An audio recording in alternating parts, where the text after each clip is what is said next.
Assalamualaikum dear students, welcome to mathematics class of Paradise College. मैं हूं शाहिद हुसैन और आज के इस लेक्चर में हम पढ़ने जा रहे हैं रेजिड्यू क्लासेस मॉडुलो n।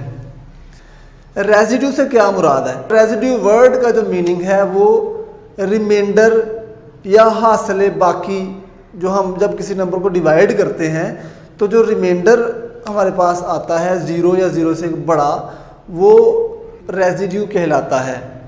और किसी नंबर से जब डिवाइड करें किसी नंबर को और जितने पॉसिबल रिमाइंडर्स हमारे पास आ सकते हैं उनके सेट को हम कहते हैं रेजिड्यू क्लासेस मॉडुलो n, या जिससे डिवाइड करेंगे वो नंबर यहाँ पे आ जाएगा। चलिए इसकी हम डेफिनेशन करते हैं पहले। When we divide any three consecutive natural numbers, जब हम किसी तीन कंसेक्यूटिव नेचुरल नंबर्स को डिवाइड करते हैं थ्री से, हमने ये नेचुरल नंबर्स ले लिए हैं थ्री के अकॉर्डिंग, ये तीन नेचुरल नंबर्स ले लिए हैं। We obtained the remainder 0, 1, 2 respectively. जब हम कोई से तीन नेचुरल नंबर्स को डिवाइड करेंगे किससे? थ्री से, तो हम ये तीन रिमाइंडर्स हासिल करेंगे। इसकी मिसाल इस तरह से ली जा सकती है, जैसे 6 है, 7 है और 8 है। ये तीन नंबर्स मैंने मुंतखब किए हैं। अब इनको डिवाइड करें अगर 3 से, तो 6 को डिवाइड करें 3 2 और 6 रिमाइंडर हमारे पास 0। 7 को डिवाइड करेंगे रिमाइंडर 1। 8 को डिवाइड करेंगे रिमाइंडर 2। अब मज़ीद 9 ले लें आप, तो 9 को डिवाइड करेंगे again remainder 0। 3 3 are 9, complete divide हो जाएगा। तो ये हमारे पास क्या आएंगे? रिमाइंडर्स। तो मैक्सिमम ये तीन रिमाइंडर्स आ सकते हैं, ठीक है।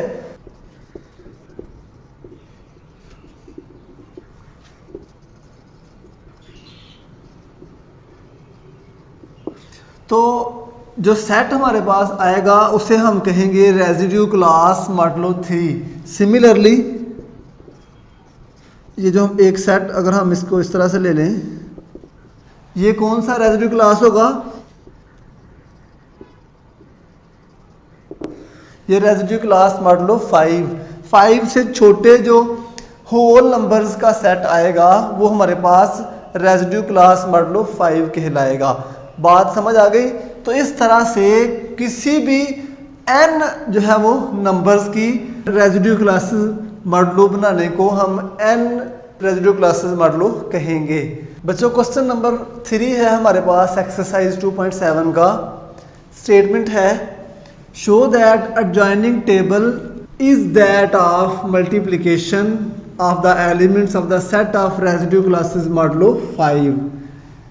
कहा गया है कि एक टेबल गिवन है आपको और शो करो कि ये मल्टीप्लिकेशन का टेबल है of the set of residue classes modulo 5।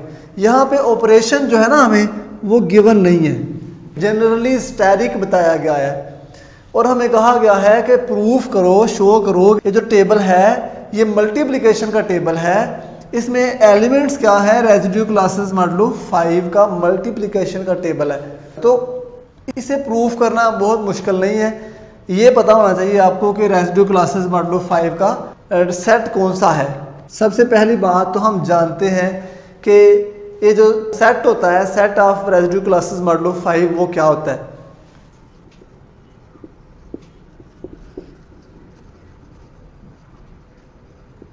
Is equal to 0, 1, 2, 3, 4। 5 से छोटे होल नंबर्स के सेट को हम रेजिड्यू क्लासेस मॉडुलो 5 का सेट बोलते हैं। अब यहाँ पे देखें, इसमें कौन कौन से एलिमेंट्स हैं? 0 है, 1, 2, 3, 4। ये जो सेट है ना, ये यहाँ से लेके यहाँ तक का, ये पूरा का पूरा सेट होता है टेबल में, आप जानते हैं। तो जब हमारे पास है भी, पहला क्लू मिल गया हमें कि ये है रेजिड्यू क्लासेस मॉडुलो 5 का सेट ही है। दूसरी चीज़ हमने ये प्रूव करनी है कि ये जो टेबल है ये मल्टीप्लिकेशन का टेबल है, multiplication of the elements of residue classes modulo 5।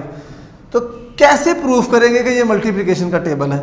पहली बात बहुत इंपॉर्टेंट है और बात याद रखने वाली है, लेकिन है बहुत आसान। हम जानते हैं कि मल्टीप्लिकेशन में 0 एक ऐसा डिजिट होता है जिसको किसी भी नंबर के साथ मल्टीप्लाई किया जाए तो 0 खुद आंसर में आ जाता है। ऐसे ही है। तो जरा देखें, यहां पे जब 0 को 0 से मल्टीप्लाई किया तो आंसर क्या आया? 0। 1 को 0 से किया तो 0, 0 को 2 से किया तो 0, 0 को 3 से किया तो 0, 0 को 4 से किया तो 0। सिमिलरली जब ये वाला 0 इन तमाम एलिमेंट से मल्टीप्लाई हुआ, ये वाला कॉलम भी उसने क्या दिया? 0। सिमिलरली ये वाली रो भी हमें 0 मिली। तो ये वाली रो और ये वाला कॉलम हमें बता रहा है कि ये जो सेट है, ये जो टेबल है, ये क्या है? मल्टीप्लिकेशन का टेबल है। बात क्लियर?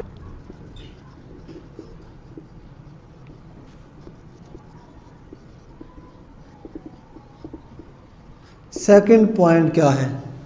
सेकंड पॉइंट ये है कि इस टेबल में मौजूद तमाम एलिमेंट्स जो हैं वो लेस देन 5 हैं। लेस देन 5 है। टेबल में मौजूद तमाम एलिमेंट्स लेस देन 5 है, वो इस सेट में से आ रहे हैं। लिहाजा ये जो टेबल है ये मल्टीप्लिकेशन का टेबल है, रेसिड्यू क्लासेस मॉडुलो 5 का।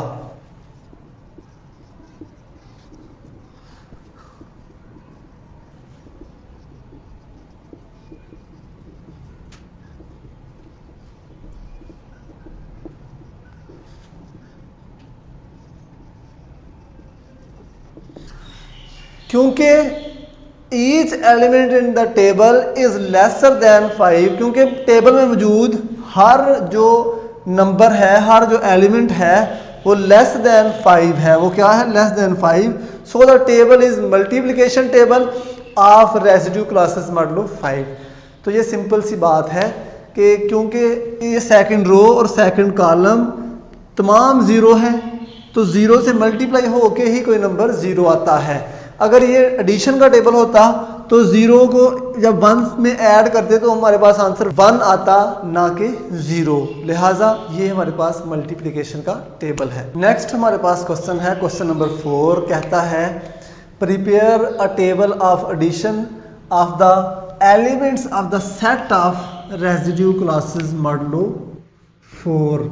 रेसिड्यू क्लासेस मॉडुलो 4 का एक एडिशन का टेबल बनाया जाए। तो चलिए हम इसका एडिशन का टेबल बनाते हैं। हम जानते हैं set of residue classes modulo 4 क्या होता है।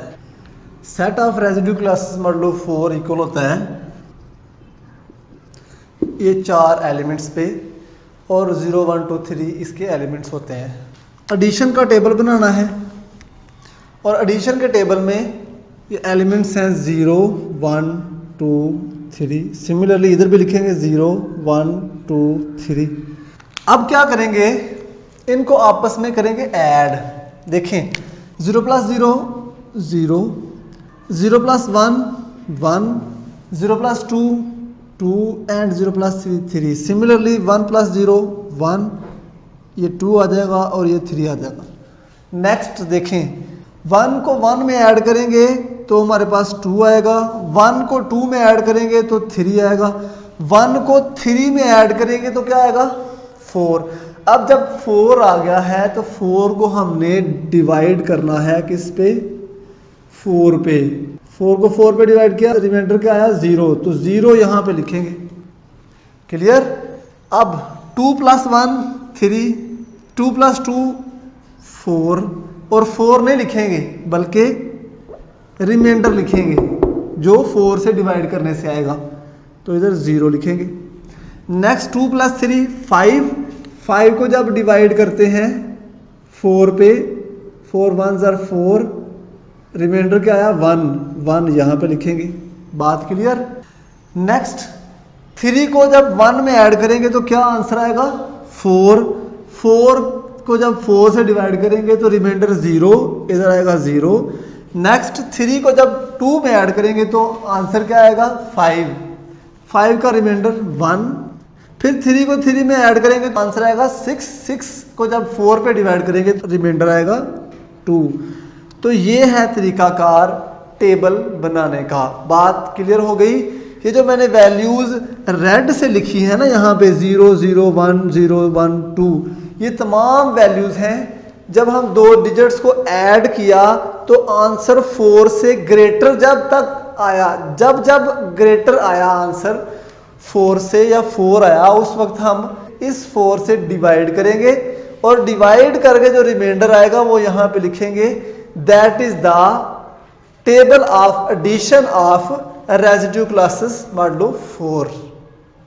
दोबारा सुन लें, एडिशन का टेबल है, ऐड करना है। 2 को 2 में ऐड किया तो 0 कैसे आया, 4 आना चाहिए, 4 ही आया, लेकिन आंसर हमने 0 लिखा। क्यों? क्योंकि ये क्या है, रेजिड्यू क्लासेस मॉडुलो 4 का टेबल। तो रेजिड्यू क्या होता है, रेजिड्यू रिमाइंडर्स होते हैं। रेजिड्यू क्या होते हैं, रिमाइंडर्स, हासिल बाकी। जब किसी डिजिट को डिवाइड किया जाता है तो जो रिमाइंडर आता है हमारे पास वो रेजिड्यू कहलाता है। That is the table.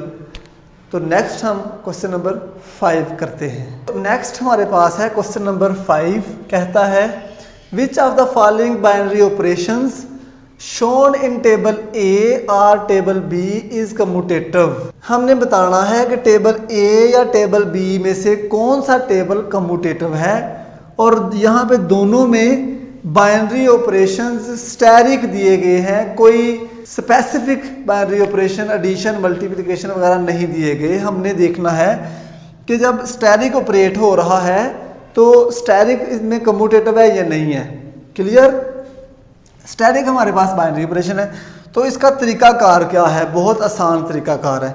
हमने ये वाला टेबल इस तरह से देखना होता है। अगर तो ये टेबल इस डायगोनल के राउंड अबाउट सिमेट्रिक हो देन ये टेबल कम्यूटेटिव होगा, अदरवाइज ये टेबल कम्यूटेटिव नहीं होगा। देखिए जो मैं बात कर रहा हूं उसको अंडरस्टैंड करने की कोशिश करें।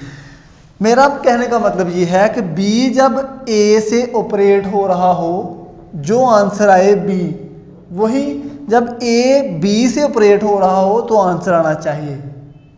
मतलब ये दोनों एलिमेंट्स, ये वाले एलिमेंट्स इस तरह से और ये वाले एलिमेंट्स क्या आने चाहिए, सिमिलर आने चाहिए। क्लियर है? लेकिन यहां पे सिमिलर नहीं आ रहे। देखिए सिंपल सी बात है, टेबल ए का सॉल्यूशन है since A asterisk B, A asterisk B हमारे पास क्या है, सी के equal, then B asterisk A equal है बी के। तो देखिए A asterisk B is not equal to B asterisk A. Clear? implies that A steric B is not equals to B steric A। जब ये equal ही नहीं है, कोई एक ऑपरेशन भी अगर इस तरह से इक्वल ना हो, देन हम कहेंगे कि this operation is not commutative. बात क्लियर हो गई? इसी तरह से मजीद भी आप देख सकते हैं, लेकिन एक एग्जांपल काफी है बताने के लिए कि ये कम्यूटेटिव नहीं है। देखें B जब C से ऑपरेट हो रहा है तो हमारे पास B आ रहा है, जब C B से ऑपरेट हो रहा है तो D आ रहा है। ये देखिए ये दोनों भी बराबर नहीं है। इस तरह से बहुत सारे एलिमेंट्स बराबर नहीं होंगे, लेकिन हमें एक एलिमेंट चाहिए। अगर एक भी एलिमेंट हमारे पास आ गया जिसमें ये शो हो गया कि वो AB is not equal to BA, लिहाजा हम कहेंगे table A is not commutative. बात करते हैं टेबल बी की। टेबल बी में भी हम देखेंगे सिमिलरली ये डायगोनल देखेंगे, इस डायगोनल के राउंड अबाउट देखेंगे। देखें C इक्वल है C के, अब ये वाला A और ये वाला A बराबर है, ये वाले B इस तरह से ये दोनों बराबर है, और ये वाले C आपस में इक्वल है, फिर ये वाला B इस B के इक्वल है। क्लियर? फिर ये वाला D इस D के इक्वल है। ये मैं क्यों कह रहा हूं, ये इसलिए कह रहा हूं, देखें मैं ये इनको सर्कल कर रहा हूं, इस A को और इस A को। देखें ये वाला A हमारे पास कैसे ऑब्टेन्ड हो रहा है, ये हमें मिल रहा है D स्टैरिक B से, D स्टैरिक B से। और ये वाला A कहां से आ रहा है, ये वाला A आ रहा है B को स्टैरिक D करने से। जब D स्टैरिक B इक्वल है B स्टैरिक A के, सिमिलरली ये तमाम ऑपरेशंस हम चेक करते जाएं तो तमाम ऑपरेशंस ये कम्यूटेटिव होंगे। लिहाजा हम कह सकते हैं हेंस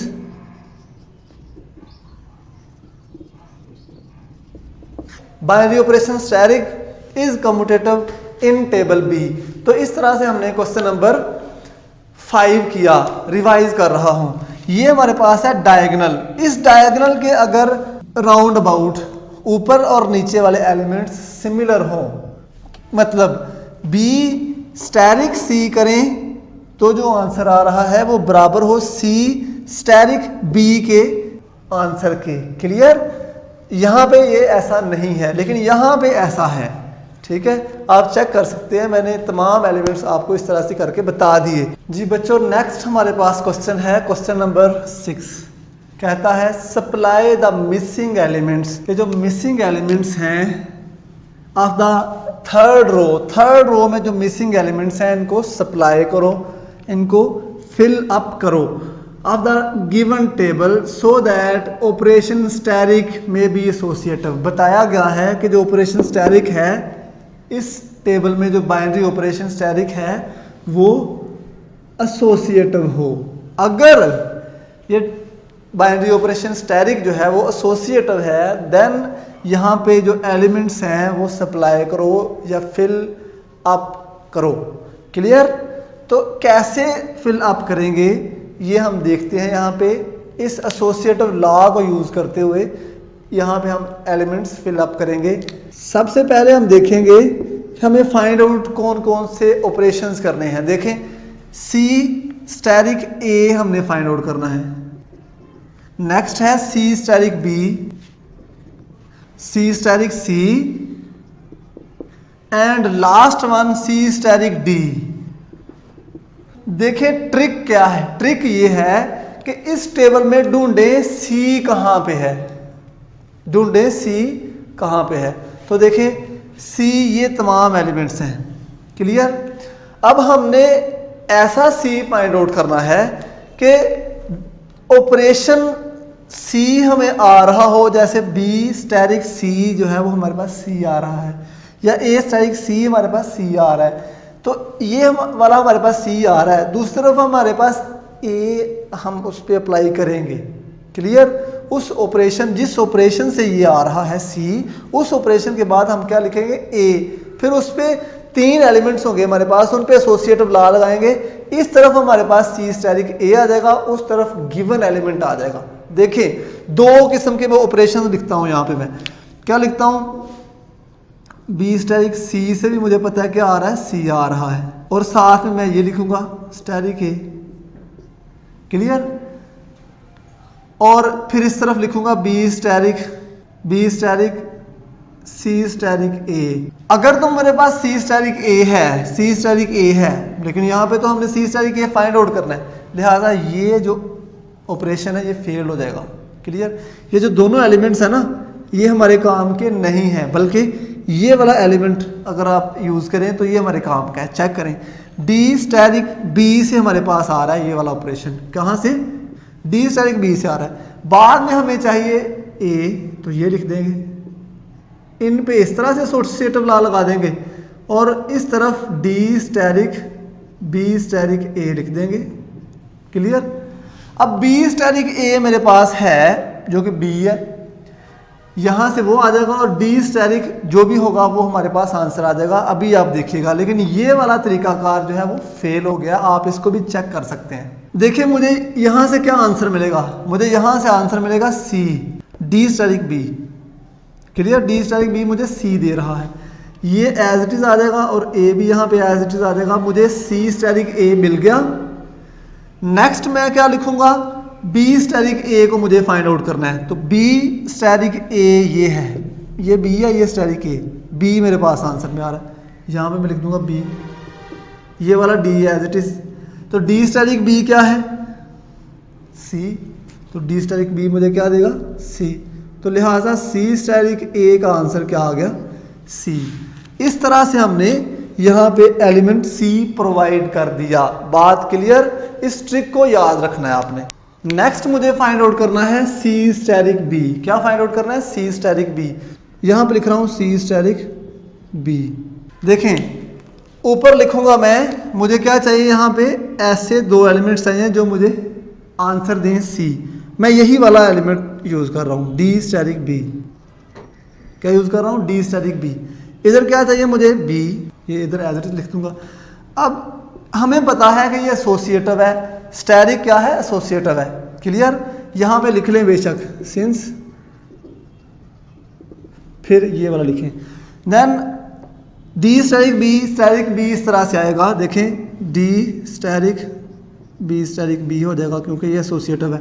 अब बी स्टैटिक बी इस तरफ आप सॉल्व करेंगे, देखें इसको सॉल्व किया तो ये आ गया, इसको एज इट इज लिख दिया, तो इसलिए मैंने इसको पहले लिख लिया था। क्लियर, अब देखें ये बी स्टैटिक बी मेरे पास आंसर में है, बी स्टैटिक बी मेरे पास क्या है, एक की सूरत में आएगा। अब डी जब इनके साथ ऑपरेट होगा, डी जब इसके साथ ऑपरेट होगा, डी स्टैटिक ए क्या है, डी स्टैटिक ए मेरे पास डी है, ये देखिए डी स्टैटिक ए डी, तो सी स्टैटिक बी फिर मुझे मिल गया डी की फॉर्म में, तो मैं यहाँ पे डी लिख दूंगा। क्लियर, अब मुझे नेक्स्ट क्या फाइंड आउट करना है, नेक्स्ट मैंने सी स्टैटिक सी फाइंड आउट करना है। मैं यहाँ पे लिखूंगा सी स्टैटिक सी। क्लियर, अब ये वाला जो सी है ना, इसको मैं एज इट इज लिख दूंगा, और मुझे यहाँ पे एक ऐसा ऑपरेशन चाहिए जो सी मुझे दे रहा हो। मैं अगेन यही लिखूंगा डी स्टैटिक बी, यहां पे भी यही लिखा, यहां पे भी यही लिखा, डी स्टैटिक बी लिख दिया। आंसर में क्या आना चाहिए, एसोसिएटिव है लिहाजा इसको लिख सकता हूं डी स्टैटिक बी स्टैटिक सी। अब बी स्टैटिक सी क्या है मेरे पास, सी, यहां पे एज इट इज डी लिख देंगे, तो डी स्टैटिक सी क्या है आंसर में, सी, तो सी स्टैटिक सी हमारे पास अगेन क्या आ गया, सी। क्लियर, तो ये हमने 3 फर्स्ट ऑपरेशंस फाइंड आउट कर लिए हैं। लास्ट ऑपरेशन है सी स्टैटिक डी, इसको भी मैंने इस तरह से लिख लिया। अब डी को मैं एज इट इज ऊपर लिख दूंगा। क्लियर, जब मैंने डी को ऊपर लिखा, अब देखें मुझे एक ऐसा ऑपरेशन चाहिए कि मैं यहां पे ऑपरेट करूं और आंसर में सी आए, क्या आंसर में आए, सी आए। तो देखें अगेन मैं यही लूंगा डी स्टैटिक बी, क्या लूंगा, D asterisk B. Clear, D asterisk B हमें आंसर दे रहा है सी, ये देखें। अब एसोसिएटिव लॉ के अकॉर्डिंग मैं इसको लिखूंगा D asterisk B static D. तो बी स्टैटिक डी क्या है, बी स्टैटिक डी मेरे पास ये है, डी आंसर में आ रहा है इधर से, और डी एज इट इज आ जाएगा। अब डी स्टैटिक डी क्या है, डी स्टैटिक डी मेरे पास डी आंसर में दे रहा है, तो इस तरह से ये C static D as it is आ जाएगा। तो यहां से मेरे पास आंसर आ गया डी, क्या आ गया, डी। तो इस तरह से मैंने टेबल को कंप्लीट कर लिया। उम्मीद है आपने इसको अंडरस्टैंड कर लिया होगा। रिवाइज करता हूं, देखिए सिंपल सी बात है, क्या करना है, जो हमें चाहिए ना वो हम यहां पे लिख देंगे। जो हमें रिजल्ट चाहिए, मुझे चाहिए सी स्टैटिक ए चाहिए, सी स्टैटिक ए मैंने यहां पे लिख दिया। अब ऊपर ए को एज इट इज ऊपर लिख देना है, फिर स्टैटिक को भी एज इट इज ऊपर लिख देना है। यहां पे जो सी है, सी के कॉरस्पॉन्डिंग मुझे एक ऐसा ऑपरेशन चाहिए कि मैं 2 एलिमेंट्स को ऑपरेट करूं और आंसर में सी आए। क्लियर, तो मुझे यहां पे देखें 4 सी आ रहे थे आंसर में, 1 2 3 4, लेकिन मुझे ये वाला सूटेबल लगा, तो इन दोनों से आंसर नहीं आएंगे, इससे भी हो सकता है आंसर आ जाए। इससे मैंने इसको यूज किया और यहां पे लिखा डी स्टैटिक बी, देखें डी स्टैटिक बी। अब ये वाला ऑपरेशन मुझे मिल गया। अब इस ऑपरेशन का एसोसिएटिव मैंने लिखा इस तरफ, मैंने क्या लिखा, डी पहले लिख दिया, स्टैटिक बी स्टैटिक ए लिख दिया। बी स्टैटिक ए का मेरे पास आंसर आ रहा है बी, वो मैंने इधर लिखा, डी को एज इट इज लिखा। अब D asterisk B again apply होंगे, डी स्टैटिक बी तो सी आंसर दे रहा है, लिहाजा सी स्टैटिक ए का आंसर सी आ गया। सिमिलर है इन तमाम ऑपरेशंस में, तो हमने इस टेबल को फिल कर दिया, मिसिंग एलिमेंट्स हमने यहाँ पे लिख दिए। जी बच्चों, नेक्स्ट हमारे पास है क्वेश्चन नंबर 7, कहता है what operations is represented by the adjoining table. इस एडजॉइनिंग टेबल में जो ऑपरेशन है वो कौन सा है, क्योंकि उसने यहाँ पे जनरली स्टैटिक लिखा हुआ है। Name the identity element of the relevant set if it exist. अगर यहाँ पे इस एडजॉइनिंग टेबल में आइडेंटिटी एलिमेंट मौजूद है तो वो बताइए। Number 3, is the operation associative, क्या ये जो स्टैटिक ऑपरेशन है ये एसोसिएटिव है। Last one, find the inverses of the elements, इन तमाम एलिमेंट्स के इनवर्सेस फाइंड आउट करने हैं अंडर द रेलेवेंट ऑपरेशन। तो सबसे पहले हमारा काम है कि ये बताना, इस स्टैटिक को आइडेंटिफाई करना, स्टैटिक को आइडेंटिफाई करना कि ये कौन सा ऑपरेशन है। तो देखिए हमने पहले पार्ट में बताया था या तो ये एडिशन हो सकता है या फिर मल्टीप्लिकेशन हो सकता है। तो ये मल्टीप्लिकेशन नहीं हो सकता। ये देखिए ये जो एंट्रीज हैं 0 1 2 3 और ये जो एंट्रीज हैं 0 1 2 3 ये बता रही है कि ये मल्टीप्लिकेशन का टेबल नहीं है। क्यों? इसलिए क्योंकि अगर 0 को 0 से मल्टीप्लाई करें 0 आएगा, लेकिन 0 को जब 1 से मल्टीप्लाई करेंगे तो क्या आंसर आएगा? 0। इसी तरह से ये पूरी रो 0 आएगी, लिहाजा ये 0 की रो नहीं है, ना ही ये कॉलम 0 का है। इसका मतलब क्या हुआ कि 0 यहाँ पे आइडेंटिटी का काम कर रहा है। 0 जिसमें भी ऑपरेट हो रहा है वो आंसर में खुद नहीं आ रहा बल्कि दूसरा एलिमेंट आंसर में आ रहा है, लिहाजा ये क्या है? एडिशन का ऑपरेशन है। क्लियर? सो हम लिखेंगे एज क्योंकि 0 यहां पे आइडेंटिटी एलिमेंट का काम दे रहा है, so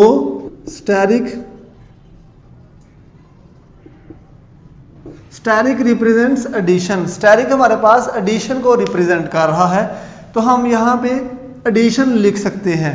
number 2, name the identity element of relevant set if it exist. यहां पे रेलेवेंट सेट के अकॉर्डिंग आइडेंटिटी एलिमेंट भी बताएं। तो यहां पे हमने यहीं पे बता दिया है कि 0 एक्ट्स एज आइडेंटिटी एलिमेंट। बात क्लियर? 0 हमारे पास आइडेंटिटी एलिमेंट के तौर पे काम कर रहा है। थर्ड वन है इज द ऑपरेशन एसोसिएटिव, क्या ये ऑपरेशन एसोसिएटिव है? तो चेक कीजिए। यूजुअली हम जानते हैं कि अगर ऑपरेशन बाइनरी है, मतलब अगर ऑपरेशन क्लोज्ड है, देन एडिशन और मल्टीप्लिकेशन में एसोसिएटिव लॉ भी होल्ड करता है। ठीक है, तो चेक करें कि क्या ये ऑपरेशन बाइनरी है।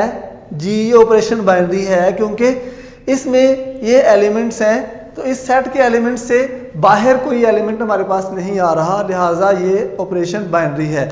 हम कह सकते हैं yes the operation is associative. For example associative क्या होता है? मैं यहां से देखें 3 एलिमेंट्स ले रहा हूं, 0 + 1 + 2, इस तरह से लिखूंगा 0 + 1 1, 2 as it is, 0 as it is, 3, 2 + 1 3, 0 + 3 3, तो ये इक्वल आ गए, लिहाजा ये एसोसिएटिव है। इस तरह से आप मजीद एलिमेंट्स लेके चेक कर सकते हैं। लास्ट बात है हमारे पास, find the inverses of 0 1 2 and 3। तमाम एलिमेंट्स के इनवर्सेस फाइंड आउट करने हैं। तो बच्चों एक चीज यहां पे याद रखना है, जब भी इनवर्स को फाइंड आउट करना है एलिमेंट्स के, तो देखना है कि आंसर में आइडेंटिटीज कब कब आ रही हैं। तो यहां पे देखते हैं, आइडेंटिटी हमारे पास 0 है, 0 ये आ रहा है, इसके बाद 0 ये आ रहा है, ये वाला आ रहा है, और ये 4 टाइम्स 0 आएगा। जितने एलिमेंट्स हैं उतनी दफा इस टेबल में इस पार्ट में 0 आएगा, चेक कर लीजिए। जब ये सारी की सारी एलिमेंट्स आप ढूंढ लें, देन हम बता सकते हैं किस किस एलिमेंट का क्या क्या इन्वर्स है। देखें 0 को ऑपरेट किया, 0 पे आंसर 0, तो 0 इट सेल्फ इन्वर्स है। 0 is self inverse. Self inverse मतलब 0 अपना खुद इन्वर्स है। बाद में ये 0 कैसे आ रहा है? 1 + 3 से 0 आ रहा है। तो 1 and 3 are inverses of each other. Similarly 3 को जब 1 से ऑपरेट करेंगे, ऐड करेंगे तो 0 आएगा। क्लियर? 2 को 2 में ऐड करने से 0 आएगा क्योंकि 2 एक ही एलिमेंट रह गया है, तो 2 भी सेल्फ इन्वर्स है। बात खत्म। फिर हम यहां पे लिख सकते हैं hence 0 and 2 are self inverses. कैसे पता चला? क्योंकि 0 को 0 में ऐड किया तो हमारे पास आंसर आया 0। सिमिलरली 2 को 2 में ऐड किया तो 4 का आंसर 0। क्योंकि रिमाइंडर हमारे पास 0 आएगा। उसके बाद 1 and 3 are inverses of 1 and 3 are inverses of each other. 1 और 3 एक दूसरे के इनवर्सेस हैं। ये भी देख लें कैसे आए हैं। 1 को जब ऐड किया 3 से तो आंसर 0। तो जब दो नंबर्स एक दूसरे में ऐड होंगे आंसर 0 देंगे। तो हमें पता है आंसर में जब आइडेंटिटी आता है तब वो एक दूसरे के इनवर्सेस होते हैं। That's all from today's lecture. उम्मीद है आपने इसको अच्छे से अंडरस्टैंड किया होगा। अपना बहुत सारा ख्याल रखिएगा। अल्लाह हाफिज़।